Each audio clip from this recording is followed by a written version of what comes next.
Hi ಸ್ನೇಹಿತರೆ, ನಾನು ನಿಮ್ಮ ಪ್ರೀತಿಯ ರಾಘವೇಂದ್ರ ಶಿಡ್ಲಕಟ್ಟೆ, ಭಾರತದ ಆರ್ಥಿಕತೆ ಮತ್ತು ಕರ್ನಾಟಕದ ಆರ್ಥಿಕತೆ ಪುಸ್ತಕದ ಲೇಖಕ. ಇವತ್ತು ನಾನು ನಿಮಗೆ ಭಾರತದ ಆರ್ಥಿಕತೆಗೆ ಸಂಬಂಧಪಟ್ಟಂತೆ ಭಾರತದ ಕೃಷಿ ವಿಷಯಕ್ಕೆ ಸಂಬಂಧಪಟ್ಟಂತೆ ಚರ್ಚೆಯನ್ನು ಮಾಡ್ತಾ ಹೋಗೋಣಂತೆ. ಈ ಒಂದು ಯೂನಿಟಲ್ಲಿ ನಿಮಗೆ ಮೇಜರ್ ಆಗಿ ಹಲವಾರು ಕಾನ್ಸೆಪ್ಟ್ಗಳನ್ನ ಡಿಸ್ಕಷನ್ ಮಾಡ್ತೀವಿ. Land used pattern in India, ಭಾರತದಲ್ಲಿ ಭೂ ಬಳಕೆಯ ಸ್ವರೂಪ ಇರ್ಬೋದು. ಮತ್ತು ನೆಕ್ಸ್ಟು ಏನು ಭಾರತದಲ್ಲಿ ಕೃಷಿಗೆ ಸಾಲದ ಮೂಲಗಳಿರ್ಬೋದು, ಯಾವ್ಯಾವ ಸಾಲದ ಮೂಲಗಳು, ಸಾಲದ ವಿಧಗಳು, ಮತ್ತು ನೆಕ್ಸ್ಟು ಕೃಷಿಯ ಉತ್ಪಾದನೆ, ಆಹಾರ ಉತ್ಪಾದನೆ, ಜೊತೆಗೆ ಒಂದಷ್ಟು ರೆವಲ್ಯೂಷನ್ಸ್, ಕ್ರಾಂತಿಗಳ ಬಗ್ಗೆ ನಾವಿಲ್ಲಿ ಡಿಸ್ಕಷನನ್ನು ಮಾಡ್ತಾ ಹೋಗ್ತೀವಿ. ಈ ಯೂನಿಟ್ಟಿಂದ ನಿಮಗೆ ಮಿನಿಮಮ್ 1 or 2 ಕ್ವಶನ್ಸ್ ಎಲ್ಲ ಎಕ್ಸಾಮ್ಸಲ್ಲೂ ಕೂಡ ನಾವು ಎಕ್ಸ್ಪೆಕ್ಟ್ ಮಾಡ್ಬೋದಾಗಿರುತ್ತೆ ಸ್ನೇಹಿತರೆ. ನಾವಿಲ್ಲಿ ನೋಡ್ತಾ ಬಂದ ಸಂದರ್ಭದಲ್ಲಿ ಭಾರತದಲ್ಲಿ ಕೃಷಿ ಅಂತ ಬಂದಾಗ ಮೊದಲನೇದಾಗಿ ಕೃಷಿ ಗಣತಿ ಅಂತ ನೋಡ್ತಾ ಹೋಗೋಣಂತೆ. ಭಾರತದಲ್ಲಿ ಕೃಷಿ ಗಣತಿ ಅಂತೇಳಿ ಅಗ್ರಿಕಲ್ಚರಲ್ ಸೆನ್ಸಸ್, ಕೃಷಿ ಗಣತಿ ಅಂತೇಳಿ ಬಂದ ಸಂದರ್ಭದಲ್ಲಿ ಭಾರತದಲ್ಲಿ ಕೃಷಿ ಗಣತಿಯನ್ನು ನಡೆಸೋರು ಯಾರು? The department of agriculture and farmers welfare has been organising agricultural census. ಭಾರತದಲ್ಲಿ ಕೃಷಿ ಮತ್ತು ರೈತ ಕಲ್ಯಾಣ ಇಲಾಖೆ ಅನ್ನುವಂಥದ್ದು ಕೃಷಿ ಗಣತಿಯನ್ನು ನಡೆಸುತ್ತೆ. ಕೇಳಿದ್ದೇನೆ ಪ್ರಶ್ನೆ, ನೆನಪಿಟ್ಕೊಳ್ಳಿ. Department of agriculture and farmer welfare ಇವರು ಕೃಷಿ ಗಣತಿ ನಡೆಸ್ತಾರೆ. Under working ministry of agriculture ಅಂತೇಳಿ ನೋಡ್ತಾ ಆಗ್ತೀವಿ.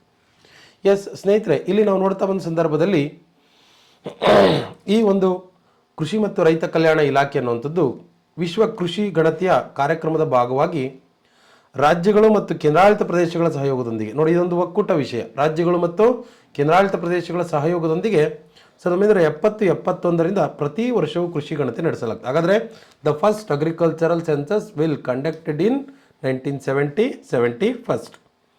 70-71ರಿಂದ ಭಾರತದ ಮೊದಲ ಕೃಷಿ ಗಣತಿಯನ್ನು ನಡೆಸಲಾಯಿತು ಅಂತೇಳಿ ನಾವು ನೋಡ್ತಾ ಆಗ್ತೀವಿ. ಹಾಗಾದರೆ ಭಾರತದಲ್ಲಿ ಕೃಷಿ ಗಣತಿಯನ್ನು ಆರಂಭಿಸಿದ್ದು ಯಾವಾಗಿಂದ ಅಂತ ಕೇಳಿದ್ರೆ 70-71ರಿಂದ ನೆನಪಿಟ್ಕೊಳ್ಳಿ. ಕೃಷಿ ಗಣತಿಯನ್ನು ನಡೆಸೋರು ಯಾರು? ಕೃಷಿ ಮತ್ತು ರೈತ ಕಲ್ಯಾಣ ಇಲಾಖೆ ಅಂತೆಲ್ಲ ನೋಡ್ತಾ ಆಗ್ತೀವಿ. ಇದಕ್ಕಿಂತ ಮೊದಲು ರಾಷ್ಟ್ರೀಯ ಮಾದರಿ ಸಮೀಕ್ಷೆ ನಿರ್ದೇಶನಾಲಯ, ನ್ಯಾಷನಲ್ ಸ್ಯಾಂಪಲ್ ಸರ್ವೆ ಆರ್ಗನೈಸೇಷನ್,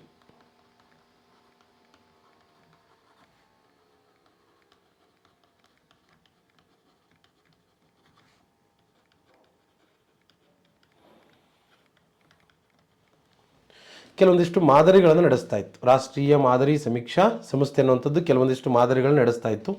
ಈಗ ಆ ಒಂದು ಸಂಸ್ಥೆಯನ್ನು ರಾಷ್ಟ್ರೀಯ ಮಾದರಿ ಸಮೀಕ್ಷೆ ಕಚೇರಿ ಅಂತೇಳಿ ಹೆಸರನ್ನು ಬದಲಾಯಿಸಲಾಗಿದೆ. NSO ಅಂತೇಳಿ ಬದಲಾಯಿಸಲಾಗಿದೆ.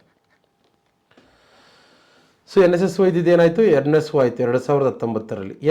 ಮೊದಲಿಗೆ ಈ NSSO ಕೆಲವೊಂದಿಷ್ಟು ಮಾದರಿಗಳ ಸಮೀಕ್ಷೆಗಳನ್ನು ನಡೆಸ್ತಾ ಇತ್ತು. ಇದನ್ನು ವಿಶ್ವ ಕೃಷಿ ಜನಗಣತಿಗೆ ಅಗತ್ಯವಾದ ಡೇಟಾವನ್ನು ಸಂಗ್ರಹಿಸಲಾಗ್ತಾಯಿತ್ತು. ಹಾಗಾದರೆ ಕೃಷಿ ಗಣತಿಯನ್ನು ನಡೆಸೋದಕ್ಕಿಂತ ಮುಂಚೆ ಕೃಷಿಯ ದತ್ತಾಂಶಗಳನ್ನು ಸಂಗ್ರಹಿಸ್ತಿದ್ದು ಯಾವುದರ ಆಧಾರದ ಮೇಲೆ ಅಂದರೆ NSSO ಬಿಡುಗಡೆ ಮಾಡ್ತಾ ಇದ್ದಂಥ ದತ್ತಾಂಶದ ಆಧಾರದ ಮೇಲೆ. ಕೃಷಿ ಗಣತಿ ಅನ್ನುವಂಥದ್ದು 1971ರಿಂದ ಆರಂಭವಾಗಿದೆ.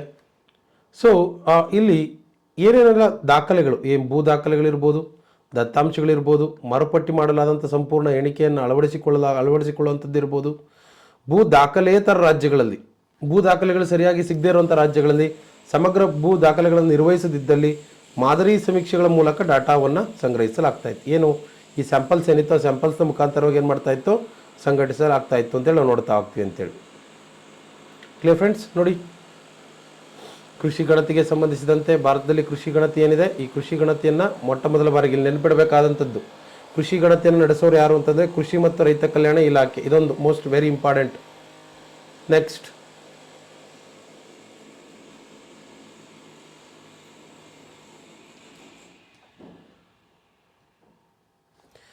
ಸ್ನೇಹಿತರೆ, ನೆಕ್ಸ್ಟ್ ನಾವು ನೋಡ್ತಾ ಬಂದ ಸಂದರ್ಭದಲ್ಲಿ ಭಾರತದಲ್ಲಿ ಕೃಷಿಯಲ್ಲಿ ಅತ್ಯಂತ ವೇಗದಲ್ಲಿ ನಡೀತಿರುವಂಥ ಬದಲಾವಣೆಗಳಿಂದಾಗಿ ರಾಷ್ಟ್ರೀಯ ಕೃಷಿ ಆಯೋಗ ಅನ್ನುವಂಥದ್ದು 1976ರಲ್ಲಿ ಸಲ್ಲಿಸಿದ ವರದಿಯಲ್ಲಿ ಕೃಷಿ ಗಣತಿಯನ್ನು 5 ವರ್ಷಗಳಿಗೆ ಒಮ್ಮೆ ನಡೆಸಬೇಕು ಅಂತೇಳಿ ಶಿಫಾರಸನ್ನು ಮಾಡುತ್ತೆ. ಹಾಗಾದರೆ ಕೃಷಿ ಗಣತಿಯನ್ನು ಎಷ್ಟು ವರ್ಷಗಳಿಗೊಮ್ಮೆ? ಪ್ರತಿ 5 ವರ್ಷಗಳಿಗೊಮ್ಮೆ ನಡೆಸಲಾಗುತ್ತೆ ಸ್ನೇಹಿತರೆ. ಕೃಷಿ ಗಣತಿಯನ್ನು ಪ್ರತಿ 5 ವರ್ಷಗಳಿಗೊಮ್ಮೆ ನಡೆಸಲಾಗ್ತದೆ. ಎಸ್, ಕೃಷಿ ಗಣತಿ ಅನ್ನುವಂಥದ್ದು 76, 77ನ ಉಲ್ಲೇಖ ವರ್ಷವನ್ನಾಗಿ ನಡೆಸಲಾಯಿತು ಅಂತೇಳಿ ನೋಡ್ತಾ ಆಗ್ತದೆ. ಹಾಗಾದರೆ ಮೂಲ ವರ್ಷ 76, 77 ಆಗಿ ಉಲ್ಲೇಖ ವರ್ಷದಿಂದ ನಡೆಸಲಾಗ್ತಾ ಬರ್ತದೆ. ಇದು ಎರಡನೇ ಕೃಷಿ ಗಣತಿ ಆಗಿತ್ತು. 76, 77 ಎರಡನೇ ಕೃಷಿ ಗಣತಿ ಆಗಿತ್ತು. 2015, 16ರಲ್ಲಿ ಇತ್ತೀಚೆಗೆ ನಡೆದಂತಹ ಕೃಷಿ ಗಣತಿ ಭಾರತದ 10ನೇ ಕೃಷಿ ಗಣತಿ ಆಗಿದೆ. ಹಾಗಾದರೆ 2015, 16ರ ಕೃಷಿ ಗಣತಿ ಭಾರತದ 10ನೇ ಕೃಷಿ ಗಣತಿ ಆಗಿತ್ತು. ಆದರೆ ಇತ್ತೀಚೆಗೆ 21, 22ರಲ್ಲಿ ಕೃಷಿ ಗಣತಿಯನ್ನು ನಡೆಸಲಾಗಿದೆ. ಇದು ಭಾರತದ 11ನೇ ಕೃಷಿ ಗಣತಿ ಆಗಿದೆ ಅಂತೇಳಿ ನೋಡ್ತಾ 11ನೇ ಕೃಷಿ ಗಣತಿ ಆಗಿದೆ. ಇದರಿಂದ ಬಂದಂಥ ಹಲವಾರು ದತ್ತಾಂಶಗಳ ಆಧಾರವಾಗಿಟ್ಟುಕೊಂಡು ಕೃಷಿ ಗಣತಿಯನ್ನು ಮಾಡಲಾಗ್ತದೆ ಅಂತೇಳಿ.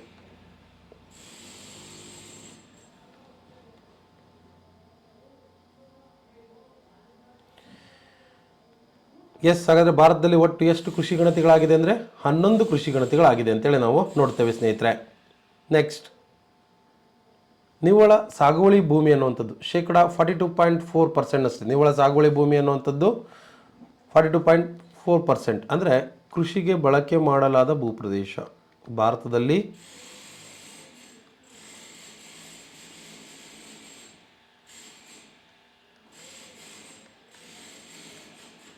ಕೃಷಿಗೆ ಬಳಕೆ ಮಾಡಲಾದ ಭೂಪ್ರದೇಶ ಎಷ್ಟಿದೆ ಅಂತಂದರೆ 42.4% ಅಷ್ಟಿದೆ. ಎಸ್, ಅರಣ್ಯ ಪ್ರದೇಶ 22.8% ಅಷ್ಟಿದೆ. 22.8% ಅಷ್ಟಿದೆ. ನೆಕ್ಸ್ಟ್, ಪಾಳು ಭೂಮಿ 8.2% ಅಷ್ಟಿದೆ. ಬಳಕೆಯಾಗದ ಕೃಷಿಯೋಗ್ಯ ಭೂಮಿ ಕೃಷಿಯೋಗ್ಯ ಇದೆ ಆದರೆ ಬಳಕೆ ಆಗ್ತಾ ಇಲ್ಲ, 8.2% ಅಷ್ಟಿದೆ. ಕಾಯಂ ಹುಲ್ಲುಗಾವಲು ಇತರೆ ಗೋಮಾಳ 3.4%. ಕಾಯಂ ಹುಲ್ಲುಗಾವಲು ಮತ್ತು ಇತರೆ ಗೋಮಾಳ ಅನ್ನುವಂಥದ್ದು 3.4% ಅಷ್ಟಿದೆ.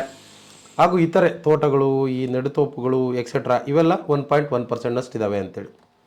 ಎಸ್ ಸ್ನೇಹಿತರೆ, ನೆಕ್ಸ್ಟ್ ನಾವು ನೋಡ್ತಾ ಬಂದರೆ ನಿವ್ವಳ ಸಾಗುವಳಿ ಭೂಪ್ರದೇಶ ಅನ್ನುವಂಥದ್ದು 42.4% ಅಷ್ಟಿದೆ. 42.4% ಅಷ್ಟು ಆಗಲಿ ಮಾತಾಡಿದ್ವಿ. ಭಾರತ 100% ಭೂಪ್ರದೇಶದಲ್ಲಿ ಕೃಷಿಗೆ ಬಳಸಲಾಗಿರುವಂಥ ಭೂಪ್ರದೇಶ 42.4% ಅಷ್ಟು ಅಂತೇಳಿ. ಎಸ್, ನೆಕ್ಸ್ಟು ಭಾರತದಲ್ಲಿ ಒಟ್ಟು ಬೆಳೆ ಬೆಳೆದ ಭೂಪ್ರದೇಶ 197.3 ಮಿಲಿಯನ್ ಹೆಕ್ಟೇರ್ಸ್. 197.3 ಮಿಲಿಯನ್ ಹೆಕ್ಟೇರ್ಸ್ಗಳಷ್ಟು. ನಿವ್ವಳ ಬೆಳೆ ಬೆಳೆದ ಭೂಪ್ರದೇಶ 141.6 ಮಿಲಿಯನ್ ಹೆಕ್ಟೇರ್ಗಳಷ್ಟು. ನಿವ್ವಳ ನೀರಾವರಿ ಭೂಪ್ರದೇಶ 71.6 ಮಿಲಿಯನ್ ಹೆಕ್ಟೇರ್ಗಳಷ್ಟು. ನೋಡಿ, ಒಟ್ಟು ಬೆಳೆ ಬೆಳೆದ ಭೂಪ್ರದೇಶ, gross sowing area, net sowing area and next irrigation dependent sowing area ಅಂತೇಳಿ ನೋಡ್ತಾ ಹೋಗ್ತೀವಿ. ಒಟ್ಟು ಬೆಳೆ ಬೆಳೆದ ಭೂಪ್ರದೇಶ 197.3 ಮಿಲಿಯನ್ ಹೆಕ್ಟೇರ್ಸ್, 141.6 ಮಿಲಿಯನ್ ಹೆಕ್ಟೇರ್ಸ್. ಇವೆರಡರ ನಡುವಿನ ವ್ಯತ್ಯಾಸ ಏನು? ಈ ನೆಟ್ ಸೋಯಿಂಗ್ ಏರಿಯಾ ಅಂದರೆ ಒಂದು ಭೂಪ್ರದೇಶದಲ್ಲಿ ಒಂದು ವರ್ಷದಲ್ಲಿ ಒಂದು ಬೆಳೆಯನ್ನು ಬೆಳೆದರೆ ಅದು ನೆಟ್ ಸೋಯಿಂಗ್ ಏರಿಯಾ. ಒಂದು ಅಥವಾ ಅದಕ್ಕಿಂತ ಹೆಚ್ಚು ಬೆಳೆಗಳನ್ನು ಬೆಳೆದಾಗ ಅದನ್ನು ಕೌಂಟ್ ಮಾಡಿದಾಗ ಸಿಗುವಂಥದ್ದು ಒಟ್ಟು ಬೆಳೆ ಬೆಳೆದ ಭೂಪ್ರದೇಶವಾಗಿರುತ್ತೆ. ಎಸ್, ನೆಕ್ಸ್ಟ್ ನೋಡ್ತಾ ಬಂದರೆ ಒಟ್ಟಾರೆ ಕೃಷಿ ಉತ್ಪಾದನೆ 1950-51ರಲ್ಲಿ 50.8 ಮಿಲಿಯನ್ ಟನ್ಗಳಷ್ಟಿದೆ. 50.8 ಮಿಲಿಯನ್ ಟನ್ಗಳಷ್ಟಿದೆ ಅಂತೇಳಿ ನೋಡ್ತಾ ಹೋಗ್ತೀವಿ ಅಂತೇಳಿ. ಎಸ್, ನಾವು ನೋಡ್ತಾ ಬಂದ ಸಂದರ್ಭದಲ್ಲಿ ಕೃಷಿ ಉತ್ಪಾದನೆ 1950-51ರಲ್ಲಿ ಅಂದರೆ ಸ್ವತಂತ್ರ ಬಂದಾಗ 50.8 ಮಿಲಿಯನ್ ಟನ್ಗಳಷ್ಟಿದ್ದಂತಹ ಕೃಷಿ ಉತ್ಪಾದನೆ 2021-22ರಲ್ಲಿ 315.7 ಮಿಲಿಯನ್ ಟನ್ಗಳಿಗೆ ಹೆಚ್ಚಳಾಗಿದೆ. ಇದಕ್ಕೆಲ್ಲ ಕಾರಣ ಏನು ಅಂತಂದರೆ ಕ್ರಾಂತಿಗಳು, ವಿವಿಧ ಕ್ರಾಂತಿಗಳು, ರೆವಲ್ಯೂಷನ್ಸ್ ಅಂತೇಳಿ ನೋಡ್ತಾ ಹೋಗ್ತೀವಿ. 2022-23ರಲ್ಲಿ 329.7 ಮಿಲಿಯನ್ ಟನ್ಗಳಷ್ಟು ಉತ್ಪಾದನೆ ಆಗಿದೆ. ಇನ್ನು 23-24ರಲ್ಲಿ ಕೃಷಿ ಉತ್ಪಾದನೆ ಅಥವಾ ಆಹಾರ ಉತ್ಪಾದನೆ ಅನ್ನುವಂಥದ್ದು 328.9 ಮಿಲಿಯನ್ ಟನ್ಗಳಷ್ಟು ಉತ್ಪಾದನೆ ಆಗಿದೆ. ಇದೆಲ್ಲ ಇಂಡಿಯನ್ ಎಕನಾಮಿಕ್ ಸರ್ವೆ ವರದಿಯ ಪ್ರಕಾರ, ಭಾರತ ಆರ್ಥಿಕ ಸಮೀಕ್ಷೆ ವರದಿಯ ಪ್ರಕಾರ ಅಂತೇಳಿ ನೋಡ್ತಾ ಹೋಗ್ತೀವಿ ಅಂತೇಳಿ. ಎಸ್, ನಿಮಗೆ ಇಲ್ಲಿ ಗೊತ್ತಿರಲಿ ಕೃಷಿ ಗಣತಿಯನ್ನು ನಡೆಸೋದು ಯಾವಾಗ? ಕೃಷಿ ಗಣತಿ ನಡೆಸೋದು ಇಲ್ಲದೆ ನೋಡಿ, ಕೃಷಿ ಗಣತಿಯನ್ನು ನಡೆಸುವಂಥದ್ದು ಜುಲೈ ಟು ಜೂನ್. ಇದೊಂದು ನಿಮಗೆ ನೆನಪಿರಲಿ, ಕೃಷಿ ಗಣತಿಯನ್ನು ನಡೆಸುವಂಥದ್ದು ಜುಲೈ ಟು ಜೂನ್ ನಡುವಿನ ಅವಧಿಗೆ ನಡೆಸ್ತಾ ಬರ್ತಾರೆ ಅಂತೇಳಿ. ಎಸ್, ನೆಕ್ಸ್ಟು ಕೃಷಿ ಹಿಡುವಳಿಗಳ ವರ್ಗೀಕರಣ. ರೈತರು ಹೊಂದಿರುವಂತಹ ಭೂಮಿಯನ್ನು ಆಧಾರವಾಗಿಟ್ಟುಕೊಂಡು ಕೃಷಿ ಹಿಡುವಳಿಗಳ ವರ್ಗೀಕರಣವನ್ನು ಮಾಡಲಾಗಿದೆ ಅಂತೇಳಿ ನೋಡ್ತಾ ಹೋಗ್ತೀವಿ. ಎಸ್, ನಾವು ನೋಡ್ತಾ ಒಂದು ಸಂದರ್ಭ ಕ್ಲಾಸಿಫಿಕೇಶನ್ ಆಫ್ ಅಗ್ರಿಕಲ್ಚರಲ್ ಹೋಲ್ಡಿಂಗ್ಸ್. ಅತಿ ಸಣ್ಣ ಹಿಡುವಳಿಗಳು ಮಾರ್ಜಿನಲ್ ಹೋಲ್ಡಿಂಗ್ಸ್ ಬಿಲೋ 1 ಹೆಕ್ಟೇರ್ ಅಂತೇಳಿ ನೋಡ್ತಾ. ಮಾರ್ಜಿನಲ್ ಹೋಲ್ಡಿಂಗ್ಸ್ ಅತಿ ಸಣ್ಣ ಹಿಡುವಳಿಗಳು ಅಥವಾ ಸೀಮಾಂತ ಹಿಡುವಳಿಗಳು ಅಂತ ಕರಿತೀವಿ. ಅತಿ ಸಣ್ಣ ಹಿಡುವಳಿಗಳು ಅಥವಾ ಸೀಮಾಂತ ಹಿಡುವಳಿಗಳು. ನೋಡಿ, ಈ ಸೀಮಾಂತ ಹಿಡುವಳಿಗಳು ಅನ್ನುವಂಥದ್ದು 1 ಹೆಕ್ಟೇರ್ ಭೂಮಿಗಿಂತ ಕಡಿಮೆ ಭೂಮಿಯನ್ನು ಹೊಂದಿರು. 1 ಹೆಕ್ಟೇರ್ ಅಂದರೆ 2.47 ಏಕರ್ಸ್ ಅಂತೇಳಿ. ಒಂದು ಹೆಕ್ಟೇರ್ಗೆ 2.47 ಎಕರೆ. 1 ಹೆಕ್ಟೇರ್ಗೆ 100 ಗುಂಟೆ. 1 ಹೆಕ್ಟೇರ್ಗೆ 100 ಗುಂಟೆ. 1 ಎಕರೆಗೆ 40 ಗುಂಟೆ. 1 ಎಕರೆಗೆ 40 ಗುಂಟೆ. 1 ಗುಂಟೆಗೆ 1089 ಸ್ಕ್ವೇರ್ ಫುಟ್ಸ್. 1089 square foots. ನೋಡಿ, 1 ಹೆಕ್ಟೇರ್ಗೆ 2.47 ಎಕರೆ. 1 ಹೆಕ್ಟೇರ್ಗೆ 100 ಗುಂಟೆ. 1 ಎಕರೆಗೆ 40 ಗುಂಟೆ. 1 ಗುಂಟೆಗೆ 1089 ಚದುರ ಅಡಿಗಳು. ನೋಡಿ, 1 ಹೆಕ್ಟೇರ್ಗಿಂತ ಕಡಿಮೆ ಭೂಪ್ರದೇಶವನ್ನು ಹೊಂದಿದ್ರೆ ಅತಿ ಸಣ್ಣ ಹಿಡುವಳಿದಾರರು ಅಂತ ಕರಿತೀವಿ. ನೆಕ್ಸ್ಟು ಸಣ್ಣ ಹಿಡುವಳಿದಾರರು ಅಂತ ಸ್ಮಾಲ್ ಸ್ಕೇಲ್ ಹೋಲ್ಡಿಂಗ್ಸ್ ಅಂತೇಳಿ. ಸ್ಮಾಲ್ ಸ್ಕೇಲ್ ಹೋಲ್ಡಿಂಗ್ಸ್ ಅಂತೇಳಿ ಬಂದಾಗ 1 ರಿಂದ 2 ಹೆಕ್ಟೇರ್ ನಡುವಿನ ಭೂಪ್ರದೇಶ ಹೊಂದಿದವರು. 1 ರಿಂದ 2 ಹೆಕ್ಟೇರ್ ನಡುವಿನ ಭೂಪ್ರದೇಶ ಹೊಂದಿದವರನ್ನ ಸಣ್ಣ ಹಿಡುವಳಿದಾರರು ಅಂತ ಕರಿತೀವಿ. ನೆಕ್ಸ್ಟು ಅರೆ ಮಧ್ಯಮ ಹಿಡುವಳಿದಾರರು ಅಂತೇಳಿ. ಈಗ ಆ್ಯಕ್ಚುಲಿ ನಿಮ್ಗೆ ಗೊತ್ತಿರಲಿ, ನಮ್ಮ ಭಾರತದಲ್ಲಿ 2 ಹೆಕ್ಟೇರ್ಗಿಂತ ಕಡಿಮೆ ಅಥವಾ 5 ಎಕರೆಗಿಂತ ಕಡಿಮೆ ಭೂಪ್ರದೇಶ ಹೊಂದಿರೋರು 59% ಇದ್ದಾರೆ. 59% ಇವೆರಡನ್ನೂ ಒಳಗೊಂಡಂತೆ. ನೆಕ್ಸ್ಟ್ ಅರೆ ಮಧ್ಯಮ ರೈತರು ಅಂತೇಳಿ ಬಂದಾಗ 2 ರಿಂದ 4 ಹೆಕ್ಟೇರ್ ಇವರು 32.2% ಅಷ್ಟಿದ್ದಾರೆ ಭಾರತದಲ್ಲಿ. ಮಧ್ಯಮ ಹಿಡುವಳಿದಾರರು ಅಂದರೆ 4 ರಿಂದ 10 ಹೆಕ್ಟೇರ್. 4 ರಿಂದ 10 ಹೆಕ್ಟೇರ್ ಇವರು